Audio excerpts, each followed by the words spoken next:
নেতানিয়াহুর চোখে এবার কুমিরের কান্না। কাতারে হামলার ঘটনায় তার ক্ষমা চাওয়া যেন গরু মেরে জুতাদানের বাস্তব উদাহরণ। ট্রাম্পের অনুরোধ নাকি পাল্টা হামলার ভয়? কোন কারণে ক্ষমা চাইলেন তিনি? ইসরায়েলের প্রধানমন্ত্রী বেনিয়ামিন নেতানিয়াহু সম্প্রতি কাতারের রাজধানী দোহায় হামলার ঘটনায় কাতারের কাছে দুঃখ প্রকাশ করেছেন। ওই হামলায় এক কাতারি নাগরিক নিহত হন। পাশাপাশি কাতারের সার্বভৌমত্ব লঙ্ঘনের জন্য তিনি ক্ষমা চান এবং ভবিষ্যতে এমন হামলা না করার প্রতিশ্রুতি দেন।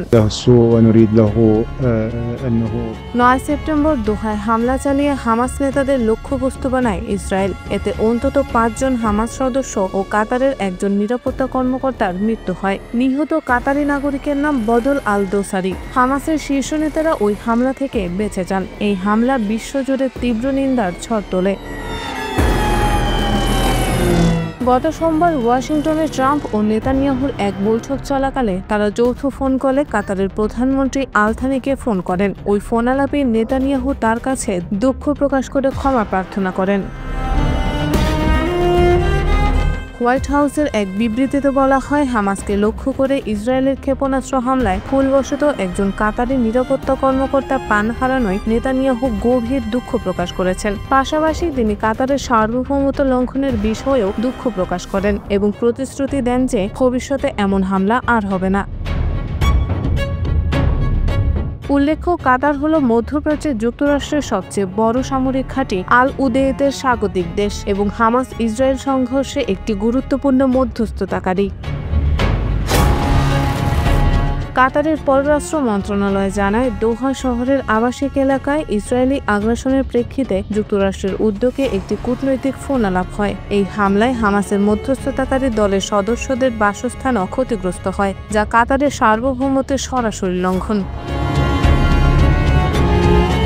কাতারের প্রধানমন্ত্রী যুক্তরাষ্ট্রের প্রেসিডেন্টকে আঞ্চলিক শান্তি প্রতিষ্ঠায় তার চেষ্টার জন্য ধন্যবাদ জানান এবং কাতারের ওপর ভবিষ্যতে কোনো হামলা না হওয়ার ব্যাপারে মার্কিন আশ্বাসের প্রশংসা করেন।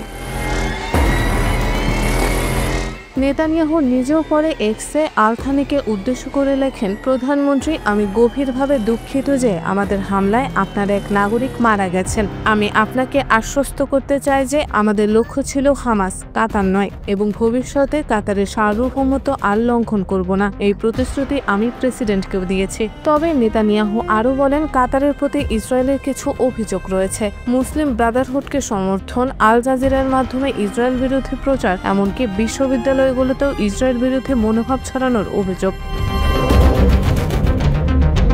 জাতিসংঘ মহাসচিব আন্তোনিও গুতেরেস এই হামলাকে কাতারের আঞ্চলিক অখণ্ডতার স্পষ্ট লঙ্ঘন হিসেবে অভিহিত করে তীব্র নিন্দা জানান। হামলার কয়েকদিনের মধ্যে দোহায় 60টিরও বেশি মুসলিম দেশ একত্রিত হয়ে কাতারের প্রতি সংহতি প্রকাশ করে।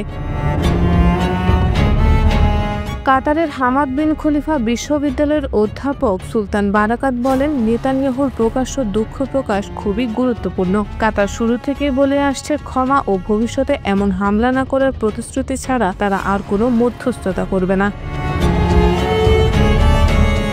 এই ঘটনাটি শুধু হামাস ইসরায়েল আলোচনার ক্ষেত্রেই নয়, বরং বিশ্বের যে কোনো সংঘাত নিরসনে চলমান মধ্যস্থতা কাজের জন্য একটি গুরুত্বপূর্ণ বার্তা বহন করে। যখন বিরোধে জড়িত পক্ষগুলো সরাসরি প্রতিশোধমূলক পদক্ষেপ নেয়, তখন মধ্যস্থতার পরিবেশ দুর্বল হয়ে পড়ে, যা শান্তি প্রক্রিয়ার জন্য বড় বাধা হয়ে দাঁড়ায়।